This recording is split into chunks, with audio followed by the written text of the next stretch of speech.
Hello दोस्तों, कैसे हैं आप लोग? आई होप आप लोग अच्छे होंगे। आज हम विकास पर आनुवांशिकता और पर्यावरण के प्रभाव के बारे में पढ़ेंगे। तो influence of heredity and environment on development. विकास पर आनुवांशिकता और पर्यावरण का प्रभाव देखिए।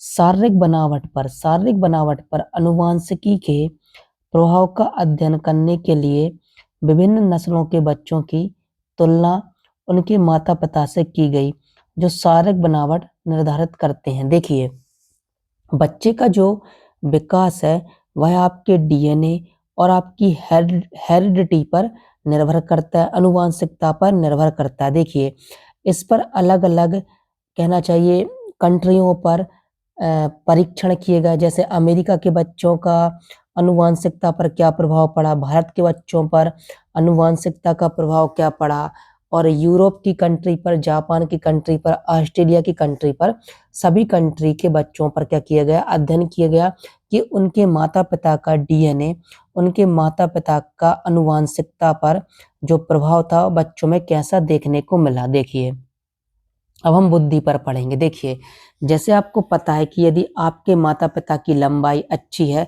तो मैक्सिमम चांस होगा कि आपकी हाइट भी अपने माता-पिता के बराबर होगी। यदि आपके माता हेल्दी पर्सनैलिटी के हैं, तो मैक्सिमम चांस होगा कि आपके बच्चे भी हेल्दी पर्सनैलिटी के होंगे। यदि आपके माता-पिता की ऐज कह दिया मैंने, यदि हाइट एवरेज है या छोटी हाइट की है, तो मैक्सिमम चांस होगा कि आपके बच्चे की भी हाइट छोटी होगी।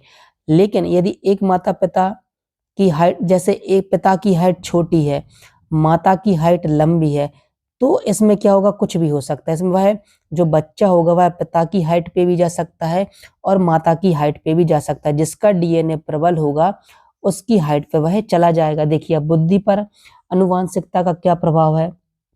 नीग्रो श्वेत सैनिकों की बुद्धि के संबंध में उनके अनुभव के आधार पर यक्स ने निष्कर्ष निकाला कि आनुवांशिकी के कारण दोनों के बीच बुद्धि में अंतर होता है। देखिए, नीग्रो क्या होते हैं? जो अश्वेत होते हैं, और श्वेत यानी जो गोरे होते हैं। तो काले लोगों पर और गोरे लोगों पर परीक्षण किया गया, तो परीक्षण में पाया गया कि जो काले लोग थे यानी अश्वेत लोग थे, यानी नीग्रो लोग थे, उनकी बुद्धि कम थी और जो श्वेत लोग थे उनकी बुद्धि ज़्यादा थी। आप कहेंगे इसे कैसे डिफाइन किया जा सकता है? देखिए, जो श्वेत लोग थे, आपको पता होगा कि श्वेत लोगों के पास पहले से अधिकार ज़्यादा प्राप्त थे, तो श्वेत लोगों को शिक्षा का अच्छा अधिकार मिला, यानी जितने भी गोरे लोग थे, उनके सभी बच्चे अच्छे स्कूलों में पढ़ा करते थे। लेकिन जो काले लोग थे, उन्हें पढ़ाई के अच्छे साधन उपलब्ध नहीं कराए गए, इसलिए उनकी बुद्धि के अंतर उनकी बुद्धि में अंतर देख सकते हैं। देखिए, मनोवैज्ञानिकों ने बताया कि श्वेतों के लिए विशेष रूप से तैयार किए गए परीक्षणों में नीग्रो हमेशा नुकसान में रहते थे। यानी जब मतलब जो परीक्षण थे वह श्वेत लोगों पर ही किए गए थे, लेकिन फिर जब वैज्ञानिक आए तो उनने काले लोगों पर भी परीक्षण शुरू किया, जिसे नीग्रो कहा जाता है। तो देखा गया कि जो नीग्रो लोग थे, उनको इस एक्सपेरिमेंट में क्या था, फायदा नहीं मिल रहा था, ये नुकसान हो रहा था। यानी श्वेत लोग आगे जा रहे थे और नीग्रो लोग पीछे जा रहे थे इस परीक्षण में। एक समूह के लिए विकसित बुद्धि परीक्षण दूसरे के लिए उपयुक्त नहीं होते। देखिए, यदि आप किसी एक विशेष समूह के लिए परीक्षण बनाएँगे, तो दूसरे को उसमें क्या होगा, घाटा होगा। अब देखिए, आनुवांशिकता का व्यक्तित्व पे क्या होता है असर? यह निर्विवाद है कि आनुवांशिकी लिंग में अंतर को निर्धारित करती है, यानी जो आनुवांशिकी होती है, वह आपका लिंग निर्धारण करती है कि आप लड़का होंगे या लड़की होंगी। इसी आधार पर कुछ मनोवैज्ञानिकों ने तर्क देते हैं कि आनुवांशिकी व्यक्तित्व को निर्धारित करती है, यानी आपका जो डीएनए होता है, आपका बिहेवियर, आपके इमोशन, आपका व्यक्तित्व निर्धारित करते हैं, क्योंकि लिंग का अंतर पुरुषों और महिलाओं के व्यक्तित्व को निर्धारित करता है। देखिए, चूँकि लिंग से तात्पर्य कि लड़का होगा या लड़की होगी, चूँकि आपको पता है कि आज समय बदल चुका है, लेकिन आज से करीबन 50 साल पहले जाएँगे या 100 साल पहले जाएँगे, तो पुरुष प्रधान समाज की ही उसको वैल्यू दी जाती थी। महिलाओं को ज़्यादा पढ़ाई के अवसर नहीं दिए जाते थे, महिलाओं को काम करने के अवसर नहीं दिए जाते थे। इसलिए जो भी कहना चाहिए परीक्षण किए जाते थे, सबसे ज़्यादा परीक्षण पुरुषों पे हुआ करते थे, महिलाओं पे परीक्षण कम हुआ करते थे। इसलिए इस प्रकार की बातें निकल के आई। देखिए, सामान्यतः लोग लिंग के अंतर के कारण पुरुष और महिला के व्यक्तित्व में मूलभूत अंतर मानते हैं। यानी लड़कियों का बिहेवियर अलग होगा, लड़कियों का व्यक्तित्व अलग होगा और लड़कों का व्यक्तित्व अलग होगा।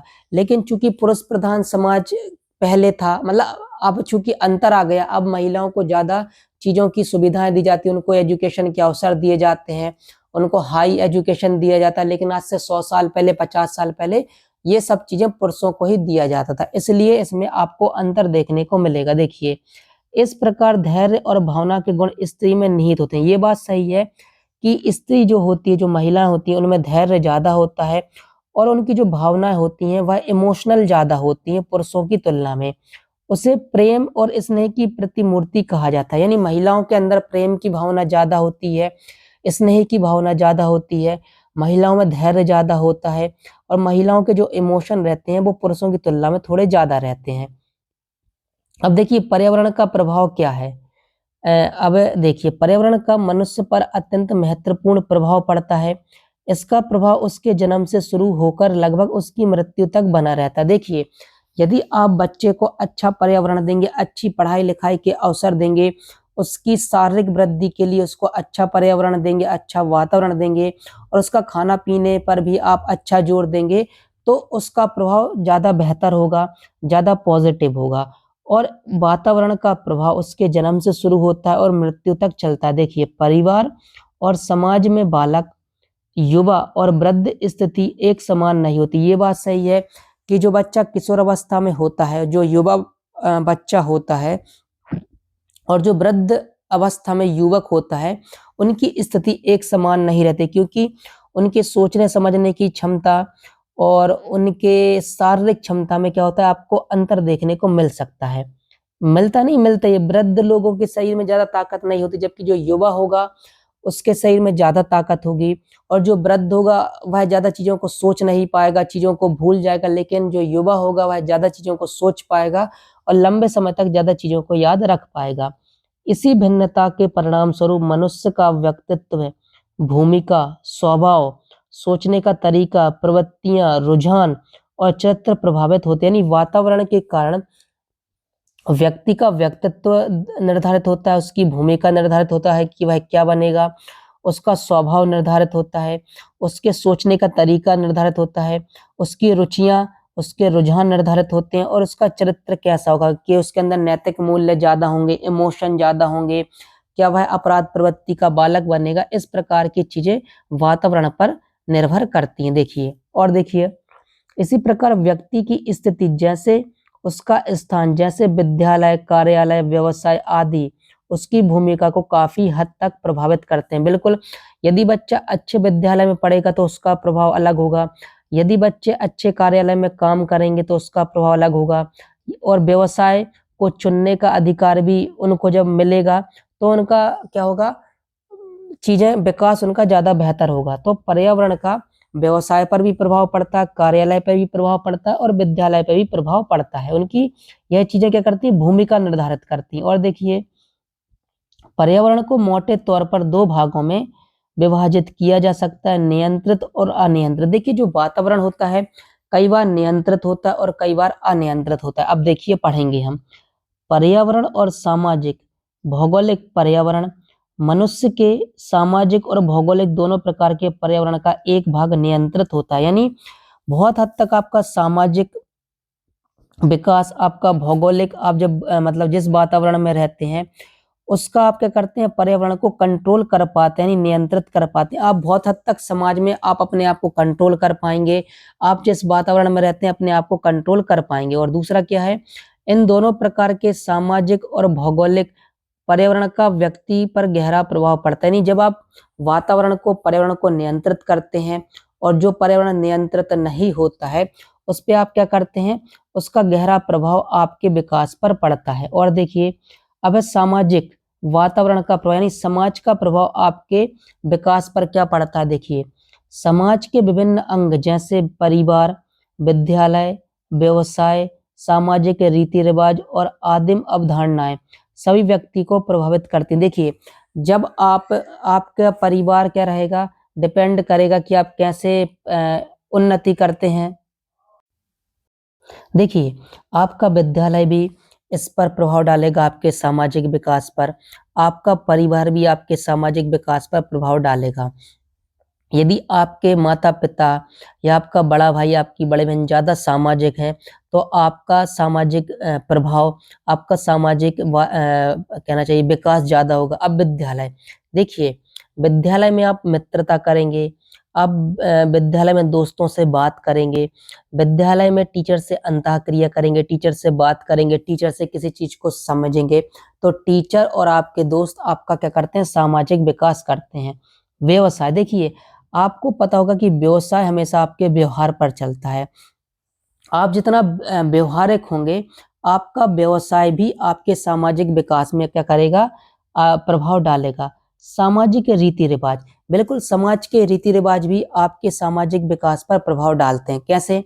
जैसे दीपावली होती है, होली होती है, तो ये जो 2 मुख्य त्योहार हैं, ये क्या करते हैं, आप लोगों के घर जाते हैं, लोगों को आप शुभकामनाएँ देते हैं, उनको विश करते हैं, तो इससे आपका क्या होता है, सामाजिक विकास होता है। और कई बार जो नियम कानून होते हैं समाज के, वह भी आपके सामाजिक वातावरण को प्रभावित करते हैं और इससे सभी व्यक्ति क्या होते हैं, प्रभावित होते हैं। इस संदर्भ में पारिवारिक जीवन एक उदाहरण ही पर्याप्त होगा। यानी आपका पारिवारिक जीवन इसका सबसे अच्छा उदाहरण। देखिए जैसे माता-पिता बच्चे से बात करते हैं, तो बच्चे क्या होते हैं, माता-पिता से बात करके थोड़े व्यावहारिक होते हैं। फिर वह उसी व्यावहारिकता को समाज पर क्या करते हैं, अप्लाई करते हैं। प्रसिद्ध मनोविश्लेषक सिगमंड फ्रॉइड के अनुसार व्यक्ति का व्यक्तित्व पहले 7 वर्षों में बनता है। यानी जब बच्चा जन्म लेता है और जब वह 7 वर्ष का हो जाता है, तब उसका व्यक्तित्व पहले के 7 वर्षों में बनता है। क्यों? क्योंकि इस समय बच्चा अपने माता-पिता और अपने परिवार के साथ विशेष रूप से जुड़ा होता है। शेष जीवन उन प्रवृत्तियों की अभिवृत्ति होता है। यानी वह जो 7 वर्ष में माता-पिता के द्वारा, बड़े भाई-बहन के द्वारा, दादा-दादी के द्वारा, चाचा-चाची के द्वारा जिन नियमों को सीखेगा, आगे के जीवन में उन्हीं नियमों को वह अप्लाई करेगा। चाहे सभी विचारक फ्रॉइड के मत से सहमत हों या नहीं, सभी परिवार पर पर्यावरण के प्रभाव के संबंध से सहमत हैं। यानी जो परिवार है उस पर पर्यावरण का प्रभाव पड़ता है। व्यक्ति के चरित्र, स्वभाव और मानसिक प्रवृत्तियों, आदतों, व्यवहार पर पड़ता है। यानी आपकी क्या होता है, यानी कहने का मतलब है कि आपके चरित्र पर, आपके स्वभाव पर, कि आपका स्वभाव कैसा होगा, आपकी जो मानसिक प्रवृत्तियां वह किस प्रकार होंगी, आपकी आदतें किस प्रकार होंगी, आपका व्यवहार किस प्रकार का होगा, इन पर सामाजिक प्रभाव पड़ता है। ऐसे कई कारण हैं जो व्यक्ति पर परिवार के प्रभाव को उचित ठहराते हैं। यानी परिवार का प्रभाव बच्चे के विकास में सबसे ज़्यादा पड़ता है। यह विशेष ज्ञान परिवारों में पले बड़े बच्चों, सरकारी संस्थानों में पले बड़े बच्चों की तुलना करके प्राप्त किया जा सकता है। अब देखिए, एक बच्चा है जो अपने परिवार में अपने माता-पिता, अपने भाई-बहन, अपने चाचा-चाची और दादा-दादी के साथ रहते हैं और एक बच्चा जो जिसके माता-पिता नहीं हैं, वह किसी अनाथालय में या किसी सरकारी संस्थान में रहकर पढ़ता है। तो आप देखेंगे कि दोनों के विकास में आपको अंतर देखने को मिलेगा, उनके स्वभाव में अंतर देखने को मिलेगा, उनके व्यक्तित्व में आपको अंतर देखने को मिलेगा, ठीक है? इस प्रकार बच्चे की शिक्षा के लिए आनुवंशिकी और पर्यावरण दोनों महत्वपूर्ण है। यानी बच्चे के विकास जो होगा, उस पर डीएनए का प्रभाव पड़ेगा, साथ ही उसे जो वातावरण दिया जाएगा, उसका प्रभाव भी पड़ता है, उसके व्यक्तित्व पर भी। व्यक्तित्व के सर्वांगीण विकास के लिए दोनों में सुधार किया जाना चाहिए। देखिए, यदि आप बच्चे का व्यक्तित्व बेहतर करना चाहते हैं और आप बच्चे का पूरा विकास करना चाहते हैं 100%, तो दोनों में आपको सुधार किया जाना चाहिए। अब आप कहेंगे डीएनए में कैसे सुधार किया जाएगा? तो आप बहुत हद तक एक्सरसाइज करके डीएनए को ठीक कर सकते हैं। जैसे यदि कहना चाहिए आपकी मांसपेशियाँ स्ट्रॉन्ग नहीं है, तो एक्सरसाइज करके आप अपनी मांसपेशियों को स्ट्रॉन्ग कर सकते हैं। यदि आपकी हाइट लंबी नहीं है, तो एक्सरसाइज के द्वारा आप थोड़ी बहुत अपनी हाइट को लंबा कर सकते हैं, ठीक है? और जैसे आपका शरीर बहुत ही कहना चाहिए स्ट्रॉन्ग नहीं है, तो आप ग्राउंड के चक्कर लगाकर, आप एक्सरसाइज करके और खेल-कूद करके आप अपना विकास कर सकते हैं, ठीक है? यह बात याद रखिएगा। जहाँ परिवार आनुवंशिकता प्रदान करता है, वहीं विद्यालय ऐसा वातावरण प्रदान कर सकता है और आनुवंशिक लक्षणों के अधिकतम उपयोग में मदद कर सकता है। देखिए, जैसे आपने कहा कि डीएनए को कैसे बेहतर किया जाएगा, तो जो वातावरण बच्चे को दिया जाएगा, यदि बच्चे को बेहतर एनवायरनमेंट दिया जाएगा, बेहतर वातावरण दिया दिया जाएगा, तो वह उसके जो आनुवंशिक लक्षण हैं, जो आनुवंशिक चीजें हैं, उसको वह वातावरण बेहतर करने में क्या करेगा, मदद करेगा। जैसे चूंकि एक बच्चा अपनी कुछ हाइट को अपनी एक्सरसाइज के द्वारा प्राप्त कर सकता है, अपनी मांसपेशियों को कैसे स्ट्रांग कर सकता है, एक्सरसाइज करके स्ट्रांग कर सकता है, और अपनी बुद्धि को कैसे स्ट्रांग कर सकता है, वह पढ़ाई करके, पजल को सॉल्व कर कर या समस्या समाधान को सॉल्व कर कर वह अपने बौद्धिक को विकास कर सकता है। तो ये कैसे होगा, यह वातावरण के द्वारा ही बेहतर होगा। यदि आप बच्चे को बेहतर वातावरण देंगे तो बच्चे के जो आनुवंशिक गुण है वह क्या होंगे, बेहतर होंगे। ठीक है, अब देखिए पर्यावरण और आनुवंशिकता का क्या प्रभाव है। देखिए आनुवंशिकता, R.S. वुडवर्थ के अनुसार आनुवंशिकता उन सभी कारकों में समाहित करती है जो किसी व्यक्ति में जन्म के समय नहीं बल्कि जन्म से लगभग 9 महीने पहले गर्भधारण के समय जीवन की शुरुआत करते समय उपस्थित होते हैं। देखिए, आपको पता होगा कि बच्चे का जन्म कैसा होता है, स्पर्म के द्वारा होता है, और वह स्पर्म आपके पूरे डीएनए को अपने साथ रखता है, आपके माता पिता के डीएनए को रखता है, और अपने दादा दादी के डीएनए को रखता है, अपने नाना नानी के डीएनए को रखता है। तो वह सभी प्रकार के डीएनए को रखता है। जब बच्चा गर्भ में आना शुरू हो जाता है, भ्रूण होता है, उसी समय आनुवंशिकता उसको प्रभावित करना शुरू कर देती है। ठीक है, तो आनुवंशिकता जन्म के पहले से ही बच्चे को, चाहे लड़का हो या लड़की, उसको प्रभावित करती है ना। ठीक है, देखिए, और प्रत्येक बच्चा कुछ शारीरिक और मानसिक विशेषताओं के साथ दुनिया में आता है। यानी जो डीएनए होता है आपकी शारीरिक विशेषताओं को बताता है और आपकी मानसिक विशेषताओं को बताता है। उसे अपने माता पिता और पूर्वजों से मिली, यानी जो उसे उसके माता पिता से, दादा दादी से, नाना नानी से उसे जो गुण मिले हैं या जो और चीजें मिली हैं, वह सभी चीजें क्या करती हैं, दिखाती हैं। निषेचित अंडाणु से विकसित शरीर और मन के साथ पैदा होता है। यानी स्पर्म से बच्चा क्या होता है, जन्म लेता है, उसी से भ्रूण बनता है, फिर उससे ही शिशु बनता है, और उसके मन से तात्पर्य कि उसका बुद्धि कितनी विकसित होगी, उससे वह साथ में क्या रहता है, जन्म लेता है। अंग और मन निषेचित अंडाणु से विकसित होते हैं। यानी आपकी बुद्धि और आपके शरीर की हाइट, हेल्थ, यह सभी क्या होंगे, अंडाणु से विकसित होंगे। अंग और अंग उसी से विकसित होते हैं, यानी आपके अंग और आपके मन, सभी चीजें किससे होंगी, डीएनए से विकसित होंगे, यानी आनुवंशिकता से विकसित होंगे। इस प्रकार आनुवंशिकता के कारण प्रत्येक जानवर के बच्चे उसके समान होते हैं। देखिए, डीएनए के कारण ही इंसान के बच्चे इंसान जैसे होते हैं, शेर का बच्चा शेर जैसा होता है, बिल्ली का बच्चा बिल्ली जैसा होता है, डॉग का बच्चा डॉग जैसे होता है। अब देखिए, हम कुछ उदाहरण पढ़ेंगे। देखिए, जैसे बिल्ली का बच्चा बिल्ली का बच्चा होगा बिल्ली जैसा, कुत्ते का जो पिल्ला होगा वह कुत्ते की तरह होगा, और मानव हमेशा मानव की तरह होगा, डीएनए और आनुवंशिकता के कारण। देखिए, आनुवंशिकता उस जैविक क्रिया विधि को संदर्भित करती है जिसके परिणाम स्वरूप एक बच्चा अपनी मां के गर्भ में गर्भधारण के समय अपने निकटतम माता पिता द्वारा विशिष्ट जीनों के संचरण के माध्यम से अपने पूर्वजों और नस्ल के गुण और विशेषताएं प्राप्त करता है। देखिए, आपके माता पिता के जो गुण हैं या जो विशेषताएं हैं, आपके दादा दादी की जो विशेषताएं हैं, और आपके नाना नानी की जो विशेषताएं, और आपके आगे के पूर्वजों की जो विशेषताएं हैं,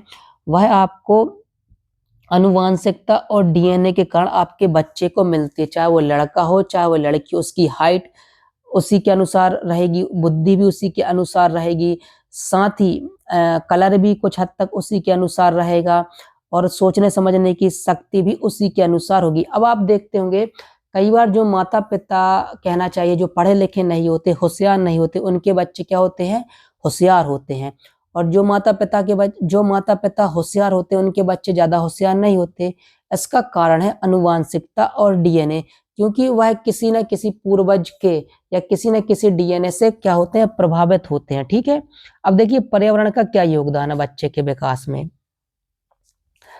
पर्यावरण बाह्य शक्तियों से मिलकर बना होता है। देखिए, अब इसमें पर्यावरण में क्या आएगा, आपका विद्यालय आएगा, आपका समाज आएगा, और आपका ठंडी गर्मी आपकी आएगी, आपका मौसम कैसा रहता है आपके यहाँ का, इस तरीके की सभी चीजें पर्यावरण पर निर्भर करती हैं और ये बच्चे के विकास पे क्या करती हैं, प्रभाव डालती हैं, जो गर्भाधान से ही व्यक्ति के विकास और वृद्धि को प्रभावित करते हैं। यानी जब बच्चा गर्भ में होता है उस समय से पर्यावरण उसको प्रभावित करना शुरू करता है और जब तक व्यक्ति की मौत नहीं हो जाती तब तक पर्यावरण उसको क्या करता है, प्रभावित करता है। जन्म से पहले माँ का गर्भ वह स्थान होता है जहाँ ये शक्तियाँ अपनी भूमिका निभाती है। यानी जब बच्चा माँ के गर्भ में होता है तब से पर्यावरण उसको प्रभावित करने लगती है। आप कहेंगे कैसे प्रभावित करेगी?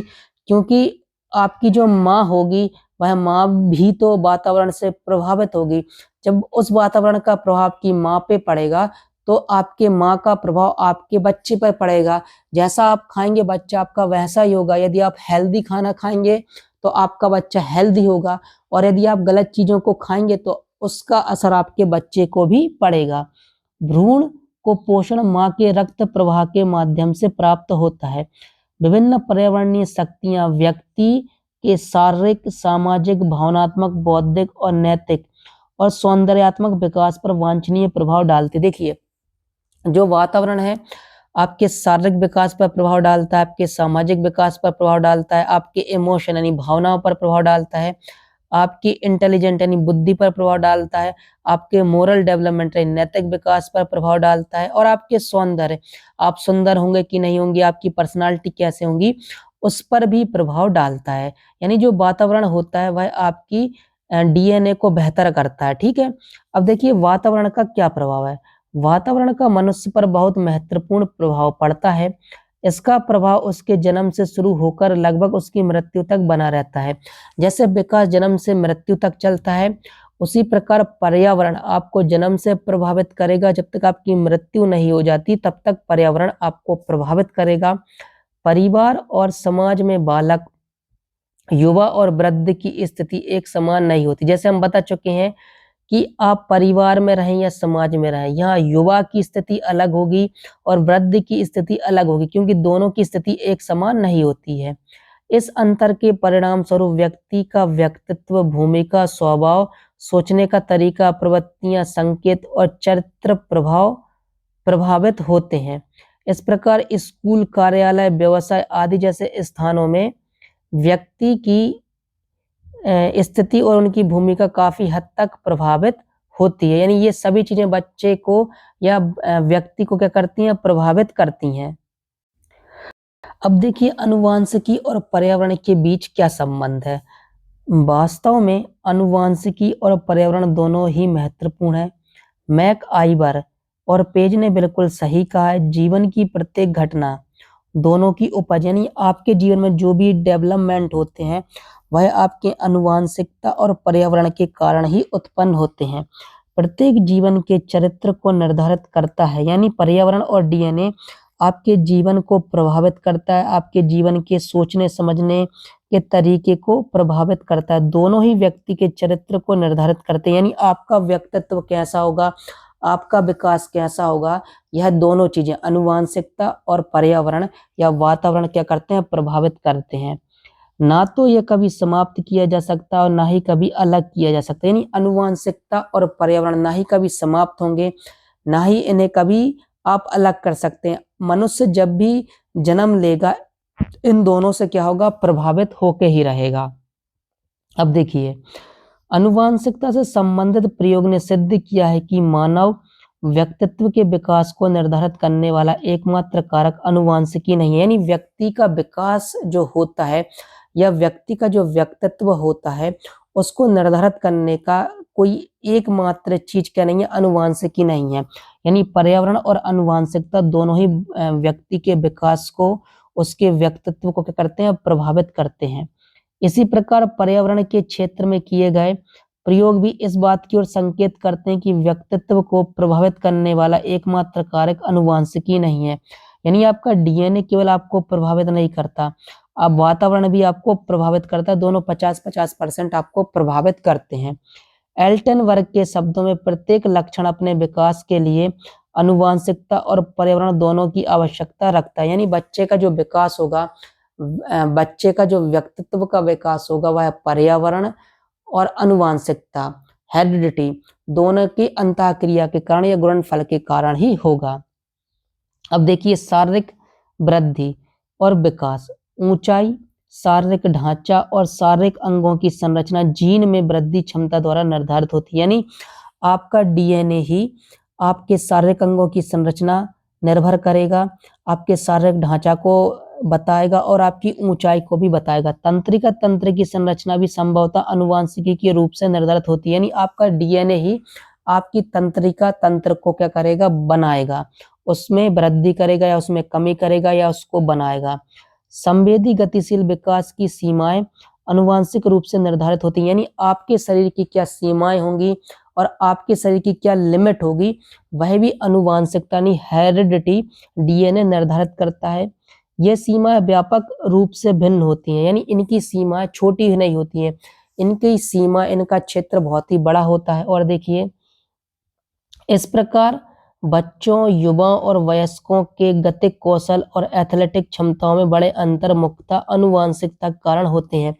आप देखेंगे कि एक क्लास में एक बच्चा बहुत ही ज्यादा स्पोर्ट्स एक्टिव है और एक बच्चा स्पोर्ट्स एक्टिव नहीं है, तो इसका कारण क्या है? इसका कारण उसकी हेरिडिटी है, उसका डीएनए है। ठीक है, यानी डीएनए ही आपके शरीर की क्षमताओं को निर्धारित करता है।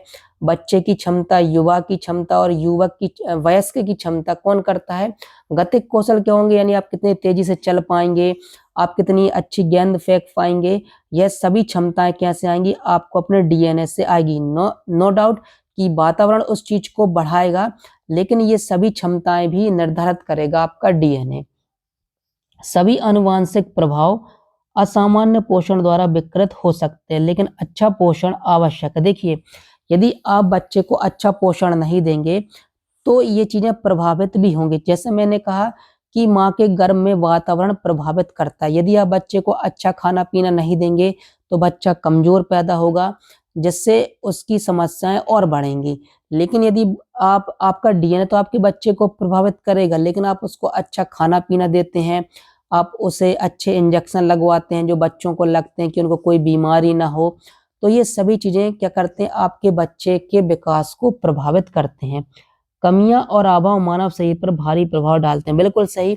देखिए बच्चे की कमियां जो होती हैं बच्चे के विकास पर प्रभाव डालती हैं। जैसे यदि आप देखेंगे कोई बच्चा यदि हैंडीकैप है या कोई बच्चा अस्वस्थ है तो उसका प्रभाव उसके शारीरिक विकास पर पड़ेगा, उसके मानसिक विकास पर पड़ेगा, उसके संज्ञानात्मक विकास पर पड़ेगा, साथ ही उसके इमोशनल डेवलपमेंट पर भी इसका असर पड़ता है। तो जो अभाव होती हैं, जो कमियां होती हैं, बच्चे के विकास को प्रभावित करती हैं। अब देखिए दूसरा पॉइंट क्या, मानसिक वृद्धि और विकास कैसे प्रभावित होता है। साक्ष्य दर्शाते हैं कि बच्चे सामान्य मानसिक क्षमता की एक बहुत विस्तृत श्रृंखला के साथ पैदा होते हैं। यानी जो बच्चे की सोचने समझने की क्षमता होती है वह उसका जो क्षेत्र होता है बहुत बड़ा होता है, वह सीमित नहीं होता। यानी बच्चा बहुत सारी कहना चाहिए क्षमताओं के साथ बच्चा पैदा होता है। संगीत, चित्रकला, अन्य कलाओं और सार्वजनिक भाषण आदि के लिए अलग अलग क्षमताएं रखते हैं। यानी जो बच्चा होता है वह संगीत की क्षमता के साथ भी जन्म लेता है, चित्रकला की क्षमता के साथ भी जन्म लेता है, और जो दुनिया में जितनी भी कलाएं होती हैं उन सभी के साथ वह क्या करता है? जन्म लेता है। और सार्वजनिक स्थानों पर कैसा बोलना है उनकी क्षमताओं के साथ ही बच्चा पैदा होता है। और इनमें से किसी क्षमता को बेहतर करना है तो वातावरण इसमें क्या करेगा? मदद करेगा, पर्यावरण मदद करेगा। जिनकी सीमाएं आनुवांशिक रूप से निर्धारित होती है, यानी इनकी क्या सीमाएं होंगी, क्या सीमाएं नहीं होंगी, यह सभी चीजें कौन निर्धारित करता है? आपका डीएनए हेरिडिटी निर्धारित करता है। क्षमता के स्तर के करीब क्षमताओं के विकास के लिए अच्छे वातावरण की आवश्यकता होती है। यदि आप बच्चे की क्षमता बढ़ाना चाहते हैं, बच्चे की विशेषताओं को बेहतर करना चाहते हैं, तो पर्यावरण, वातावरण क्या करेगा? आपको प्रभावित करेगा। और देखिए अब तीसरा पॉइंट, मानसिक और भावनात्मक स्वास्थ्य और व्यक्तित्व। ऐसा प्रतीत होता है कि लोग शारीरिक संरचनाओं, तंत्रिका तंत्र, ग्रंथियों और अंगों के साथ पैदा होते हैं। आप सभी को पता होगा कि जो बच्चा जब स्वस्थ होता है तो वह सभी चीजों के साथ जन्म लेता है, जिन पर भावनात्मक स्थिरता निर्भर करती है। यानी बच्चा कितना इमोशनल स्टेबल है, यह चीजें भी हेरिडिटी और वातावरण पर निर्भर करती हैं। यह भिन्न भिन्न होती हैं, ठीक है। यदि बच्चों का पालन पोषण एक स्वस्थ घर में होता है, जहाँ रक्त या पालक माता पिता प्रेम सद्भाव में रहते हैं, यानी जब यानी आप जिस घर में रहते हैं, माता पिता आपको अच्छा खाना देते हैं, अच्छी परवरिश करते हैं, आपसे प्यार लाड़ करते हैं और आपको मोटिवेट करते हैं, तो इसका प्रभाव आपके मानसिक विकास पर ही पड़ेगा और आपके इमोशनल यानी भावनात्मक विकास पर भी पड़ेगा। बच्चों के प्रति दयालु और सहयोगी होते हैं, उनकी संभावित स्थिरता में काफी वृद्धि होती है, यानी उनका इमोशनल और मानसिक विकास बहुत ज्यादा होता है। देखिए, जिनके परिणाम स्वरूप कुछ लोग आनुवंशिक रूप से मानसिक अस्थिरता के प्रति अन्य लोगों की तुलना में अधिक प्रवृत्त होते हैं। देखिए, कई बार क्या होता है कि आप मानसिक रूप से अस्थिर होते हैं, इसका सबसे बड़ा कारण आपकी हेरिडिटी है और आपका वातावरण है। यदि आप मानसिक तौर पर अस्थिर हैं, लेकिन यदि आपको अच्छा वातावरण दिया जाएगा, तो आपकी अस्थिरता में काफी सुधार किया जा सकता है। इस बात की संभावना अधिक होती है कि उन बच्चों का व्यक्तित्व विकास अच्छा होगा, सुरक्षात्मक वातावरण में जनसंख्या में अस्थिर लोगों से कम लोग मानसिक और भावनात्मक रूप से बीमार होंगे। देखिए, यदि जनसंख्या में अधिकांश लोग अस्थिर होंगे तो क्या होगा, मानसिक और भावनात्मक रूप से वह क्या हो जाएंगे, स्थिर नहीं रहेंगे, अस्थिर रहेंगे।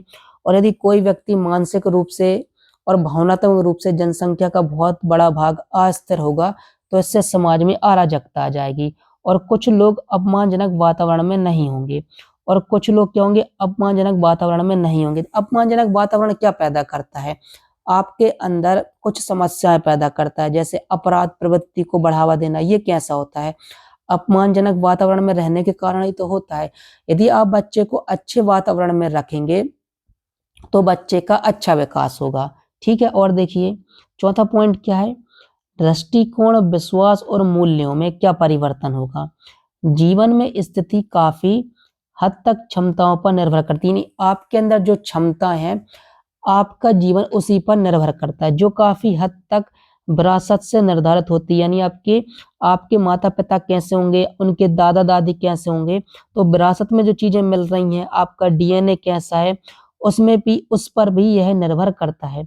दृष्टिकोण, विश्वास और मूल्य उस संस्कृति से काफी हद तक विकसित होते हैं, यानी आपको किस संस्कृति में रखा जाता है, आपके माता पिता का क्या दृष्टिकोण है, आपके माता पिता किस प्रकार के विकास को बढ़ावा देते हैं, इससे बच्चे के दृष्टिकोण पर भी प्रभाव पड़ता है। जिसमें व्यक्ति का जन्म होता है और अहंकार या व्यक्तिगत जुड़ाव से काफी प्रभावित होते हैं। देखिए, माता पिता आपका लालन पालन कैसा कर रहे हैं, माता पिता आपको घर में कैसा वातावरण दे रहे हैं, आप किन लोगों के साथ रहते हैं और आप जिन लोगों के साथ रहते हैं उनका किस प्रकार का दृष्टिकोण है या उनके किस प्रकार के मूल्य हैं, कि उनका नैतिक मूल्य अच्छा है कि नहीं, इन सब का प्रभाव बच्चे पर पड़ता है, ठीक है।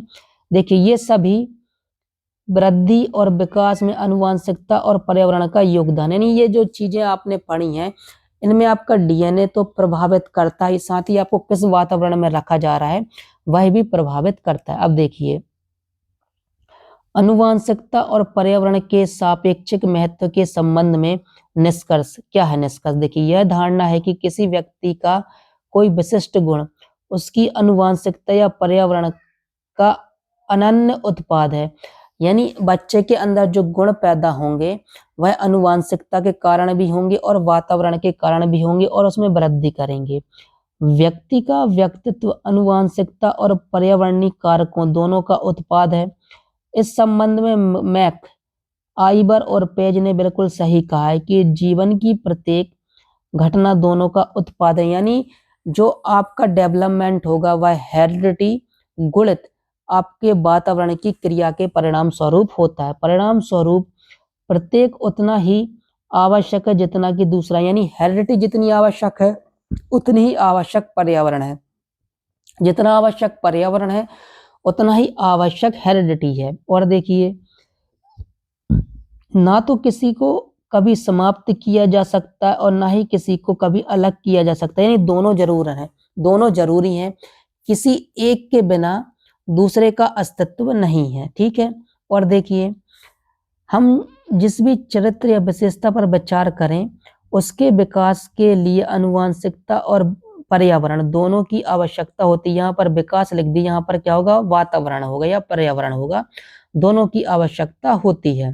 अब दूसरा प्रभाव देखिए, आनुवंशिकता पर्यावरण से अधिक महत्वपूर्ण है या इसके विपरीत, इस बात के सापेक्ष महत्व के बारे में विवाद स्पष्ट तर्क बहसा ही है। देखिए, इस पर अभी भी बहस चलती है कि डीएनए ज्यादा जरूरी है कि वातावरण ज्यादा जरूरी है, यानी कौन ज्यादा इंपॉर्टेंट है, आज भी इस पर बहस चलती है। ठीक है, यह पूछना कि बीज या मिट्टी पर्यावरण से अधिक महत्वपूर्ण है, इसके विपरीत यह प्रश्न जैसा है कि पौधे के समुचित विकास के लिए बीज या मिट्टी अधिक महत्वपूर्ण है या नहीं, यानी बच्चे के लिए उसका डीएनए महत्वपूर्ण है कि नहीं, या बच्चे के लिए वातावरण पर्यावरण महत्वपूर्ण है कि नहीं, कौन ज्यादा महत्वपूर्ण है और कौन कम महत्वपूर्ण है, इस बारे में आज भी विवाद चलता है। बीज और मिट्टी स्वतंत्र रूप से कार्य नहीं करते बल्कि परस्पर निर्भर है, यानी जो बीज होगा यानी आपका डीएनए और जो मिट्टी होगी यानी आपका पर्यावरण,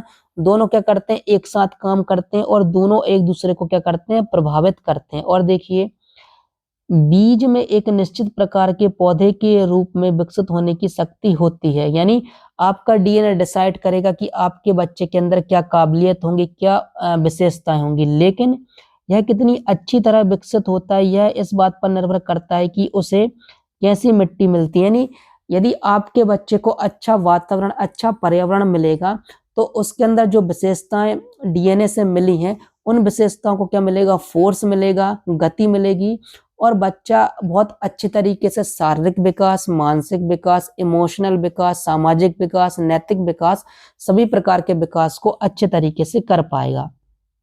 पौधा बीज या मिट्टी के बिना विकसित नहीं हो सकता, बिल्कुल, यानी जो बच्चा है वह बिना हेरिडिटी और एनवायरनमेंट के विकास नहीं कर सकता है।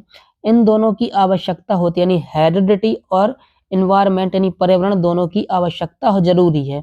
हम दोनों में से किसी को भी समाप्त नहीं कर सकते, यानी ना ही हम हेरिडिटी को समाप्त कर सकते हैं ना ही हम पर्यावरण को समाप्त कर सकते हैं। यह कहना भी व्यर्थ है कि उनमें से एक पौधे के समुचित विकास में अधिक योगदान देगा, यानी आपकी हेरिडिटी या आपका एनवायरनमेंट दोनों में से कौन सा ज्यादा उपयोगी होगा जो आपके बच्चे के विकास में योगदान देगा, यह बात अभी भी विवाद का विषय है।